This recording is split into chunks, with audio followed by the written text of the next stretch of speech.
The Galactic Council chamber had hosted debates on war, famine, and genocide. It had witnessed the rise and fall of civilizations, but in its 3,000-year history, it had rarely seen such absolute silence. Thalin Morvaxis stood at the central podium, his chitinous fingers dancing across the holographic display.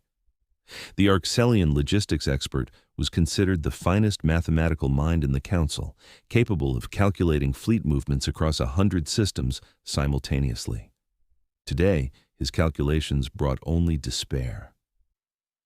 The seismic cascade will render Sathos Prime uninhabitable in precisely 24 hours, he said, his translator converting his clicking speech into galactic standard. The Veylith population stands at 4.2 million individuals. They are faster than light, lacking any evacuation capability of their own. The hologram showed Sathos Prime rotating slowly, red zones spreading across its surface like a plague. The planet's star had released an unexpected coronal mass ejection, triggering catastrophic tectonic instability. Within a day, the surface would be reshaped by volcanic activity and crustal displacement. Nothing would survive. Our analysis indicates that a complete evacuation, following proper council protocols, would require a minimum of 72 hours. Thalin's mandibles clicked in what his species considered resigned acceptance. We do not have 72 hours, we have 24. Ambassador Quen of the Valorian Collective rose from her seat. Surely we can expedite the process, waive certain protocols? Thalin's display shifted, showing the mathematics. Even optimistic projections require 51 hours. The bottlenecks are unavoidable. Ship capacity is limited. Landing zone infrastructure cannot support unlimited simultaneous landings. Medical screening and documentation procedures, even accelerated, require time. The orbital transfer logistics alone. What are you proposing? Quen's voice carried an edge that suggested she already knew. We propose a cultural preservation mission. We can save perhaps 300,000 individuals, prioritizing genetic diversity and cultural representatives. We collect samples, records, artwork. The Veylith civilization will continue, even if reduced. The silence returned, heavier now. 4 million souls reduced to a number, 300,000 saved, 3.9 million condemned by mathematics. This is genocide by inaction, someone said from the gallery. This is reality constrained by physics, Thalin replied without emotion. I would save them all if mathematics permitted. Mathematics does not permit. Council Chairman Duvos, an ancient being whose species had long ago abandoned physical form for energy matrices, spoke with the weight of millennia. Are there any alternatives, any proposals that might improve these numbers? The chamber remained silent. Every species represented here commanded fleets, resources, technology beyond the Veylith's comprehension. None could solve a problem of simple logistics. You could not fit 4 million beings through a bottleneck sized for 300,000, not in the time available. If there are no alternatives, I have an alternative. Every sensor and eye turned to the human delegation. Commander Rylan Galloway stood among the seats reserved for humanity's representatives, his species' relative newcomers to the council. Humans had been granted membership only 15 years ago, still considered the chaotic children who did everything backwards, and somehow made it work. Rylan walked to the chamber floor, his boots clicking against the crystal surface. He was a military man, that much was obvious from his bearing, but he lacked the formal rigidity of most galactic military officers. There was something loose about him, something that suggested he might bend rules he found inconvenient. Commander Galloway, Chairman Duvos said, you believe you have a solution to the logistics problem that expert Morvaxis has outlined? I believe his mathematics are correct, Rylan said, which caused a ripple of surprise. Under council protocols, with council-certified ships following council procedures, 72 hours minimum. He's right. Then what? We don't use council protocols. We use ours. Thalin's mandibles clicked rapidly, indicating confusion or irritation. Commander, the protocols exist for safety, efficiency, and proper documentation. You cannot simply ignore. Watch us. Rylan turned to address the full chamber. The United Human Navy volunteers for this mission will evacuate all 4.2 million Veylith from Sathos Prime, not in 24 hours. We'll do it in 16. The silence shattered into a dozen voices speaking at once. Thalin's translator struggled to keep up with his rapid clicking. Impossible. Mathematically impossible. Your fleet doesn't have the capacity. Your ships don't meet certification standards. The loading procedures alone. Expert Morvaxis. Rylan's voice cut through the noise.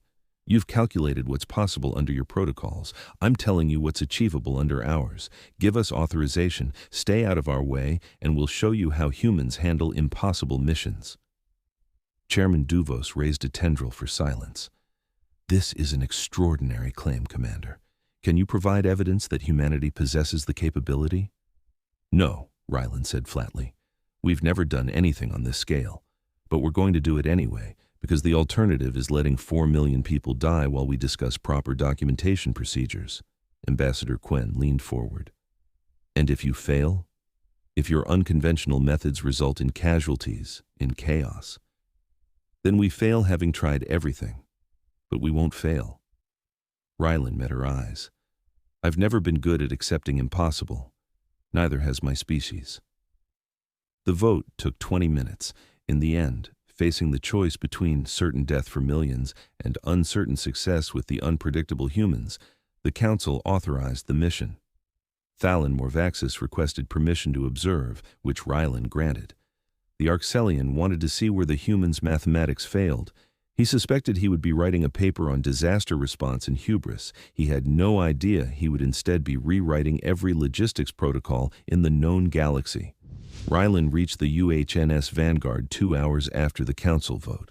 The heavy cruiser hung in space near the Council station, its angular human design looking almost primitive compared to the elegant curves of Council ships. But what it lacked in aesthetics, it made up for in function. The Vanguard was humanity's newest flagship, designed to carry troops, coordinate fleets, and fight in conditions that would disable more sophisticated vessels. Today, it would serve as mission control for the largest evacuation attempt in galactic history. Captain Kira Brennigan met him in the bridge, her dark eyes reflecting the dozens of holographic displays already spawning across the command center. Sir, we're getting ship confirmations from across human space. Every available vessel is volunteering. How many? So far, 342 ships. That number's climbing every minute. Military transports, colony vessels, cargo haulers, even civilian yachts. People are literally abandoning shipping routes to help. Rylan nodded. He'd expected nothing less. Humanity's stubborn insistence on helping strangers had cost them before, but it had also earned them surprising allies. Get me Nathan Cordero. The logistics coordinator appeared on screen from his station deep in the Vanguard's planning center.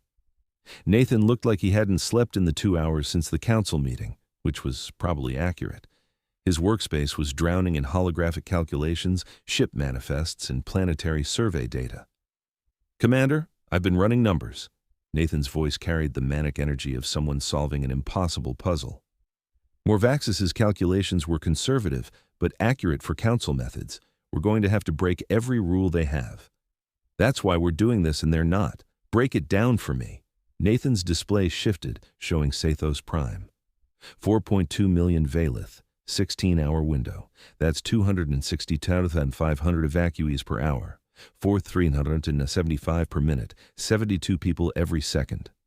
Sounds impossible. It would be if we tried to do it council style, one person at a time, proper documentation, assigned seating, medical screening. Nathan grinned. We're not going to do any of that. We're going to pack them in like sardines, skip the paperwork until later, and use every square meter of every ship we have. Kira pulled up a ship manifest. Nathan's plan has us loading military transports designed for 500 people with 2,000. Colony ships rated for 20,000 in cryosuspension will carry 50,000 awake. We're converting cargo holds into passenger space with minimal life support. Will it work? For a few hours? Absolutely. It'll be cramped, uncomfortable, and violate about 100 safety regulations, but nobody will die from crowding. Nathan highlighted sections of his calculations. The real bottleneck is planetary loading. We can't land unlimited ships simultaneously without destroying the infrastructure. So we use more landing zones. Morvaxis's plan used 4 proper spaceports. Mine uses 40 zones scattered across the planet. Sports stadiums, parks, Anywhere flat enough for a ship to set down. We land in rotation, 90-second intervals per zone. Load in 12 minutes, launch immediately. Thalin Morvaxis, observing from a corner of the bridge, made a sound like grinding glass. This is madness. Uncontrolled landings will cause accidents. Loading without proper procedures will result in injuries. The chaos will be organized, Rylan said. That's the key. We're not avoiding chaos. We're organizing it, directing it, using it. Humans are very good at organized chaos. I do not believe that phrase has meaning. You will. Rylan pulled up the mission timeline. Kira, you'll coordinate orbital traffic and fleet movements. Nathan handles logistics and resource allocation. I need someone on the ground. Jessa Marlowe, Kira said immediately. Best field coordinator we have. She ran the Titan colony evacuation during the methane floods. 400,000 people in 3 days through an atmosphere that would melt most ships. Get her. She leaves for Sathos Prime in 1 hour with an advance team. The pieces were falling into place. Rylan felt the familiar tightness in his chest that came before every impossible mission, the certainty that they were attempting something that couldn't be done, combined with the absolute refusal to accept that answer. One more thing, he said. Decentralized command. Every ship captain has full authority to make field decisions. Every ground coordinator can adapt their zone operations without waiting for approval. We can't micromanage 342 ships and 40 landing zones with centralized control. Nathan winced. Morvaxis is going to have an aneurysm when he hears that. Morvaxis can watch and learn. Rylan activated the fleet-wide channel. All ships, this is Commander Galloway. We have 22 hours until surface operations begin.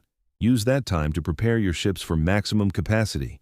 Strip out everything that isn't essential. Cargo, weapons, luxury accommodations, executive quarters. If it takes up space that could fit a person, it goes. We're not running a cruise liner. We're running the biggest rescue operation in human history. Galloway out. He turned to Thalin. Expert Morvaxis, I recommend you find a comfortable place to observe. This is going to be educational. The Arxelian's mandibles clicked in what might have been anticipation or dread. Perhaps both. Jessa Marlowe landed on Sathos Prime 18 hours before the evacuation window opened. Her shuttle touched down in what the Veylith called the Grand Plaza, a massive public space in their capital city.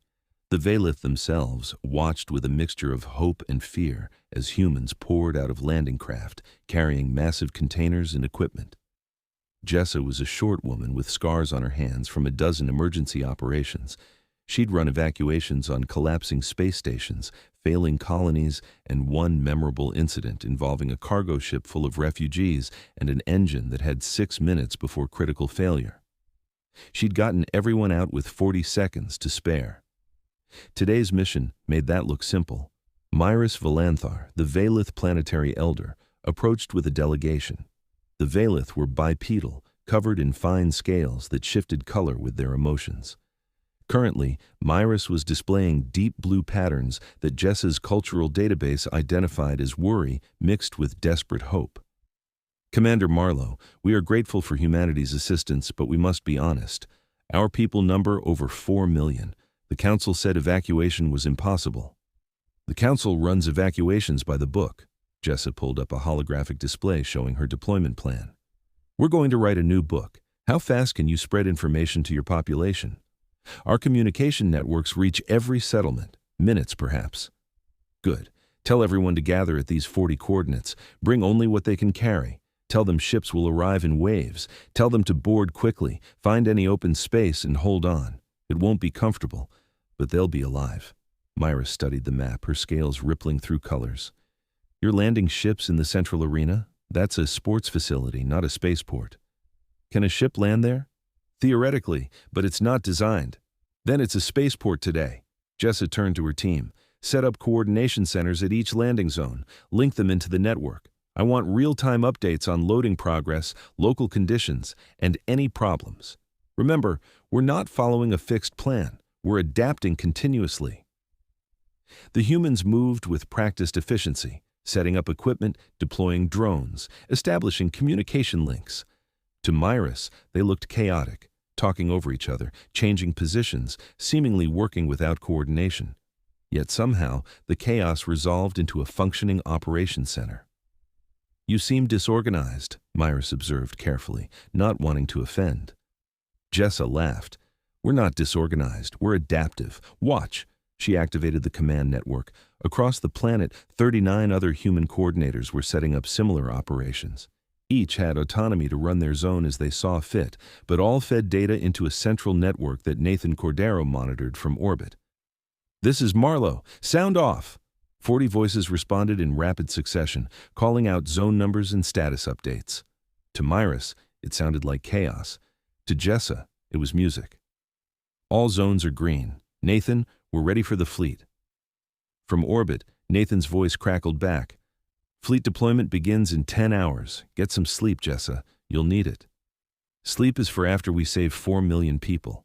Myris's scales shifted to a color that meant impressed surprise. You truly believe you can do this? Jessa met her eyes. Elder Veylith, I've never seen humans fail an impossible mission. We're too stubborn. The first wave of ships entered Sathos Prime's atmosphere at exactly 3 a.m. local time. Dawn was still 2 hours away, but the landing zones blazed with portable lights that human coordinators had set up during the night. Aboard the Vanguard, Kira Brennigan watched her displays as 40 ships began their descent simultaneously. Council protocols limited simultaneous atmospheric entries to prevent traffic conflicts and ensure proper spacing. Humans had different ideas about proper spacing. Zone 1 through 40, you are clear for landing. Rotation begins in 90 seconds. The ships came down in a carefully orchestrated dance of controlled chaos. Each landing zone received a ship every 90 seconds, but the zones operated independently. Zone 12 might have ships landing while Zone 8's ship was still loading. The pattern looked random to Council observers, but Nathan's algorithms accounted for loading times, launch windows, and orbital traffic patterns. Thalin Morvaxis watched from the Vanguard's observation deck, his mandibles clicking constantly as he tried to track the movements. This violates minimum safe separation distances. If one ship experiences engine failure during landing, then the next ship in rotation adjusts, Kira said. We're not locked into a rigid pattern, we're flowing. At Zone 1, the first transport touched down on the central arena's playing field. The ship's landing gear crushed the carefully maintained surface, but nobody cared. Jessa watched as the cargo ramps deployed. All right, people, this is not a boarding queue. This is a flood. Fill from the back, move forward, find any space, keep moving. The Veylith surged forward, and for a moment, Jessa worried it would become a stampede. But the Veylith were a peaceful species, and they'd spent the night organizing themselves into family groups. They flowed up the ramps in a controlled rush, not panicked, just urgent. Inside the transport, human crew members directed traffic. Keep moving back, fill every space, sit, stand, doesn't matter, make room. The transport was designed to carry 800 combat troops with full equipment in relative comfort. Today, it would carry 2,400 Veylith with minimal baggage in maximum density. Every corridor, every cargo space, every available square meter was designated standing room. Jessa watched her timer. 12 minutes after touchdown, the cargo ramps lifted. The transport engines roared to life, and the ship climbed back toward orbit with 2,400 souls aboard. 90 seconds later, the next ship landed. Zone 1 confirmed successful loading, Jessa reported to the network. 2,400 evacuees, 12-minute turnaround. We're green. Across the planet, 39 other zones reported similar success. The machine had started. Nathan Cordero's workspace aboard the Vanguard looked like a hurricane of data. Thousands of variables updated every second. Ship positions, loading rates, evacuation progress, weather patterns, seismic activity forecasts. Most logistics coordinators would have been overwhelmed. Nathan was conducting an orchestra. Zone 15 is loading faster than projected. Redirect 3 additional ships from the reserve pool. Zone 23 has weather moving in. Pause operations for 30 minutes and redistribute their allocation to nearby zones. Zone 8's landing pad is showing structural stress. Reduce ship mass for that zone and increase rotation frequency. He didn't follow a predetermined plan because the situation changed every minute. Zones that loaded efficiently got more ships. Zones facing problems got support. The entire system flowed like water, finding the path of least resistance. Kira managed the orbital traffic with similar controlled chaos. Ships didn't wait for proper convoys, As soon as a transport was loaded, it jumped to human space individually. Sanctuary Hub in the Sol system received them in a steady stream, processing refugees as they arrived rather than in organized batches. By hour 5, they'd evacuated 1.2 million Veylith. Thalin Morvaxis recalculated his projections for the 8th time. His original estimate of 72 hours had been based on optimistic assumptions about council methods. Watching the humans work, he realized his assumptions had been wrong in an entirely different way. "How are they maintaining this pace?" he asked Kira. "The loading times should increase as people tire, as coordination breaks down, as the situation changes, we adapt," Kira explained. "See Nathan's board? He's constantly rebalancing. Zones that fall behind get extra ships. Zones that excel get pushed harder. We're not following a plan. We're steering toward a goal." "This is not how logistics work." "This is not how your logistics work. This is how ours work." By hour 7, they'd evacuated 2.1 million Veylith. Halfway through the mission with less than half the time elapsed, Rylan allowed himself a moment of satisfaction before checking the seismic reports. The planet was dying faster than predicted. "Nathan, I'm seeing seismic acceleration in the northern continent." Nathan's display shifted, highlighting the problem. The northern continent housed 800,000 Veylith in 3 major cities. Tectonic instability was cascading faster than the planetary scientists had forecast. An entire mountain range was collapsing, severing transit routes. "The 3 prepared landing zones in the north are compromised," Nathan reported. "Infrastructure failure. We can't land heavy ships there anymore." Rylan felt the familiar tightness return. Duration until total failure? 5 hours, maybe less. They'd planned for 16 hours. The planet was giving them less. Rylan made a decision. "Jessa, we need the northern continent evacuated now. Adapt your methods." Jessa Marlowe stood in Zone 1, having just loaded the 50th ship from her location. She pulled up the northern continent data and immediately saw the problem. No prepared landing zones. Critical infrastructure failing. Conventional evacuation impossible. Good thing humans didn't do conventional. "All coordinators in the northern continent. This is Marlowe. Forget prepared zones. Land anywhere flat enough to support a ship. Rooftops, parks, sports fields, wide streets. Turn every patch of ground into a landing zone."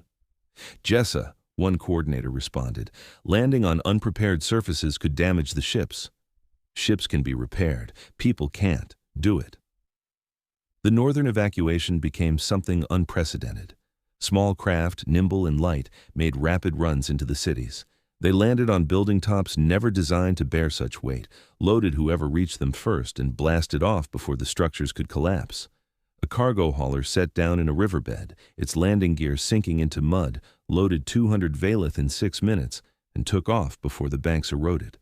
A medical frigate landed on a public park and stayed grounded for 15 minutes, loading injured and elderly Veylith who couldn't reach other zones. One pilot threaded her ship between buildings to reach a trapped community, landed in a narrow plaza, and took off vertically with 150 refugees aboard, her engines scorching the surrounding structures. It was dangerous, unprecedented, and completely insane by council standards. It worked, but it wasn't working fast enough. By hour 11, they'd evacuated 3.2 million Veylith, but 600,000 remained in the northern continent, and the planet was destroying itself with accelerating fury. Volcanoes erupted. Tectonic plates ground against each other. The atmosphere ionized from electrical storms spawned by the upheaval. "Revised estimate," Nathan said quietly. "Total surface failure in 5 hours, not 13. Kira looked at Rylan.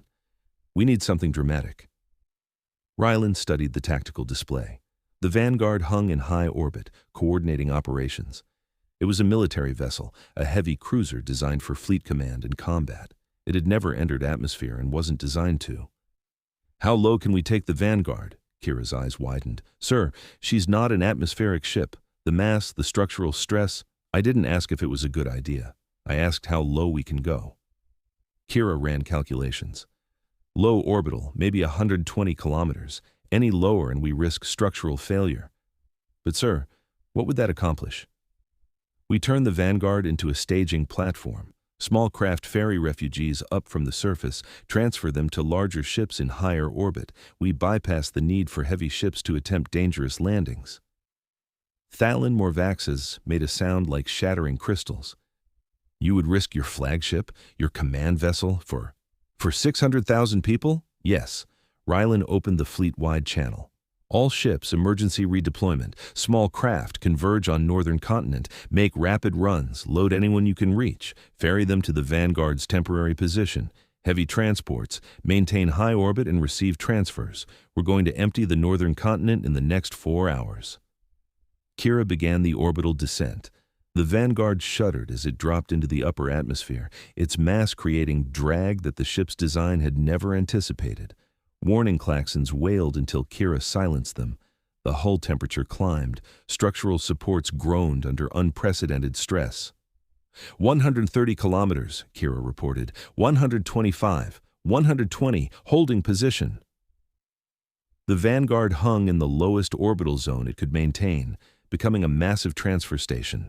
Dozens of small craft began making runs from the surface, loading refugees, climbing to the Vanguard, transferring their passengers, and diving back for another run.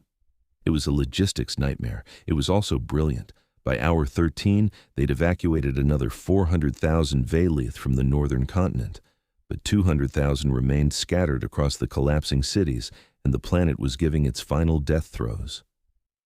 Jessa coordinated the last extractions from Zone 1, having shifted operations to the northern continent's largest city. The ground shook constantly now. Buildings collapsed in the distance. The sky glowed orange from volcanic eruptions. Her extraction ship had been destroyed by falling debris 20 minutes ago. She was trapped with 5,000 Veylith in a sports stadium, the only structure still intact in this section of the city. This is Marlow, Zone 1 North. 5,000 evacuees in holding. We're cut off. Infrastructure around us is failing. Myris Valanther stood beside her. The Veylith elder had refused to leave earlier, insisting that leaders stayed until the last of their people were safe. Jessa had respected that, even if it meant they were now both trapped. You should have left hours ago, Jessa told her. You stayed. If humans can stay, so can Veylith. Kira's voice came over comms. Jessa, we're sending a ship, ETA 8 minutes. The landing zone outside this stadium is breaking apart. I don't think anything heavy can land. Then it's good I'm not sending something heavy. 7 minutes later, a transport punched through the smoke and ash, its engines screaming. The pilot brought the ship down in a landing that was more controlled crash than proper touchdown, crushing what remained of the stadium's field. The cargo ramp dropped, and Kira Brennigan herself stood there, having left the Vanguard's command to Nathan. Stop standing around! Everyone on now! The 5,000 Veylith poured into the transport. There was no order, no organization, just a desperate rush to reach safety. The ship tilted as its landing gear sank into the fracturing ground. Structural supports groaned. We're over capacity, the pilot called out. We're over maximum takeoff weight. Then dump something, Kira shouted back. Cargo furniture, strip the walls if you have to. These people are not dying on my watch. Jessa and Myris were the last aboard. The moment their feet left the ground, the pilot engaged engines. The transport clawed its way into the air, engines at 120% power, leaving the stadium collapsing into rubble behind them. That was closer than I like, Jessa said. Get used to close, Kira replied. We've still got 200,000 people down there. The final hours became a blur of desperate rescues. Human ships crisscrossed the dying planet, following any heat signature that might indicate life. They found hidden communities in mountain valleys, isolated families who hadn't received evacuation notices, rural settlements too far from cities to reach the main landing zones. A monastery in the mountains held 300 monks who'd been documenting the planet's death for scientific purposes. A mining vessel landed in their courtyard and lifted off with the monks still clutching their recording equipment. Scientists who'd stayed to the last moment, recording data that might help predict future stellar events, were forcibly evacuated by ships that simply grabbed them and left. By hour 15, Nathan's sensors showed 4.1 million evacuated, but his displays still registered scattered heat signatures across the northern continent, tens of thousands, maybe more, in locations they hadn't mapped. Final sweep, Rylan ordered. Every ship still capable of atmospheric flight, make one last run.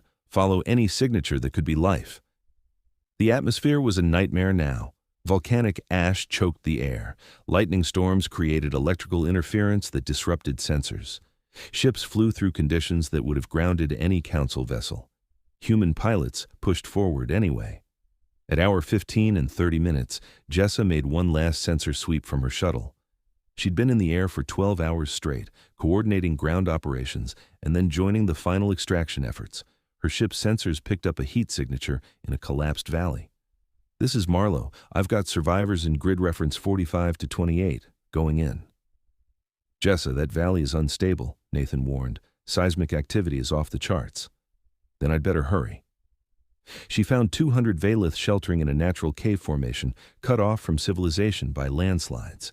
They'd had no communication, no way to know about the evacuation. They'd simply waited for death.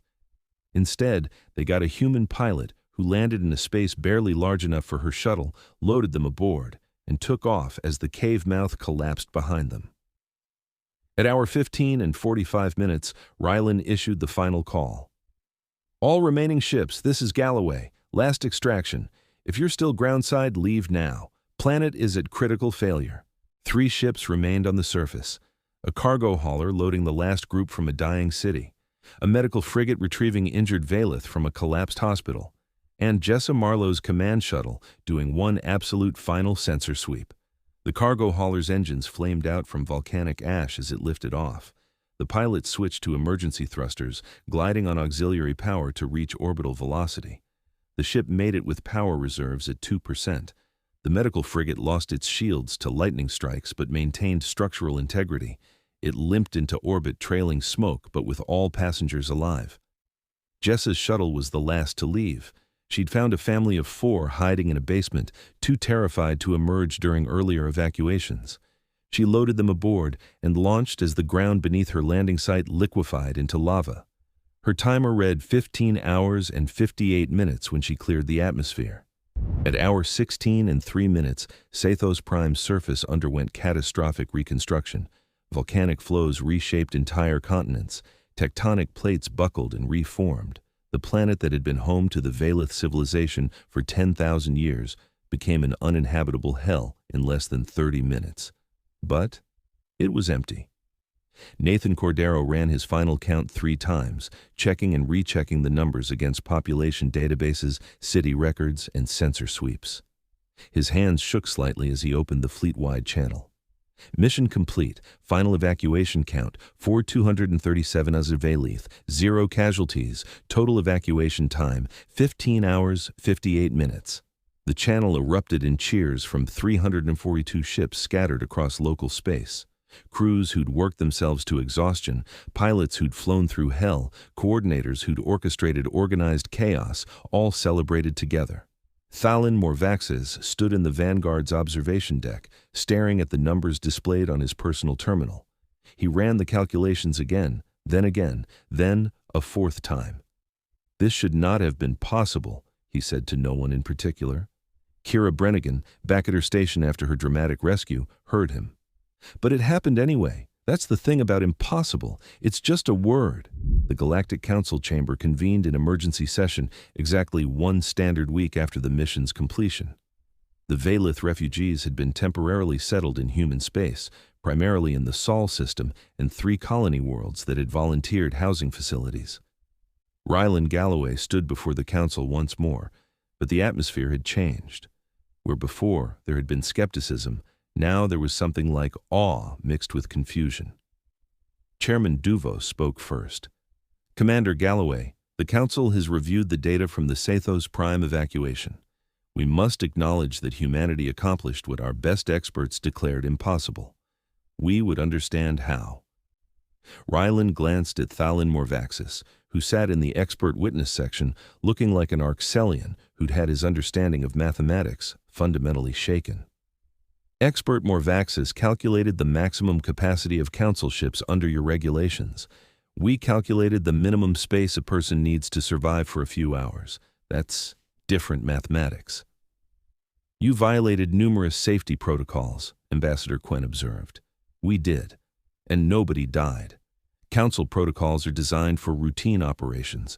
We weren't running a routine operation. We were running an emergency evacuation where the choice was between uncomfortable and dead. Rylan pulled up human mission data.